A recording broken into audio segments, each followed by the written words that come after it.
ماہ شعبان ایک بابرکت مہینہ ہے۔ شعبان عربی زبان کے لفظ شعب سے بنا ہے، جس کے معنی پھیلنے کے ہیں، اور چونکہ اس مہینے میں رمضان المبارک کے لیے خوب بھلائی پھیلتی ہے،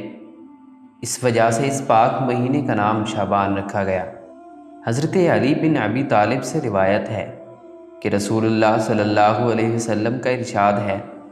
جب شعبان کی رات آ جائے تو تم اس رات میں قیام کیا کرو اور اس کے دن یعنی 15ویں رات کا روزہ رکھا کرو، اس لیے کہ اس رات میں اللہ تعالیٰ سورج غروب ہونے سے طلوع فجر تک قریب کے آسمان پر نزول فرماتے ہیں اور ارشاد فرماتے ہیں کہ کیا ہے کوئی مجھ سے مغفرت طلب کرنے والا جس کی میں مغفرت کروں؟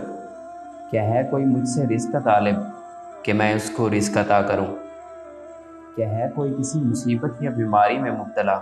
کہ میں اس کو عافیت عطا کروں؟ کیا ہے کوئی ایسا؟ اللہ تعالیٰ برابر یہ آواز دیتے رہتے ہیں یہاں تک کہ سورج طلوع ہو جاتا ہے۔ حضرت اسامہ بن زید رضی اللہ تعالیٰ عنہ سے مروی ہے کہ رسول اللہ صلی اللہ علیہ وسلم نے ارشاد فرمایا، شعبان کا مہینہ رجب اور رمضان کے درمیان کا مہینہ ہے، لوگ اس کی فضیلت سے غافل ہیں، حالانکہ اس مہینے میں بندوں کے اعمال پروردگار عالم کی جانب اٹھائے جاتے ہیں، لہٰذا میں اس بات کو پسند کرتا ہوں کہ میرا عمل بارگاہ الہی میں اس حال میں پیش ہو کہ میں روزہ دار ہوں۔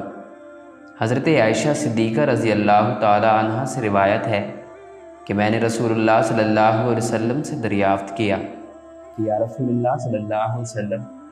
آپ ماہ شعبان میں اس کثرت سے روزے کیوں رکھتے ہیں؟ ارشاد فرمایا، اس مہینے میں ہر اس شخص کا نام ملک الموت کے حوالے کر دیا جاتا ہے اور جن کی روحیں اس سال میں قبض کی جائیں گی،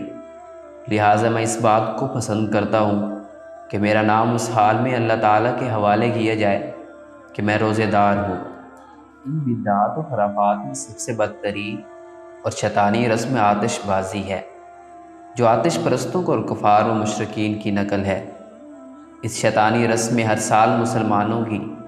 کروڑوں کی رقم اور کمائی آگ میں جل جاتی ہے۔ بڑی دھوم دھام سے آگ کا یہ کھیل کھیلا جاتا ہے، گویا ہم خدائے تعالیٰ کی بارگاہ میں اپنے نیاز مندی اور عبادت و استغفار کا تحفہ پیش کرنے کی بجائے اپنے پٹاخے اور آگ پیش کرتے ہیں۔ یہ بخشش کی رات ہے، اس رات کو کثرت سے عبادت کرنی چاہیے، نوافل ادا کرنے چاہیے،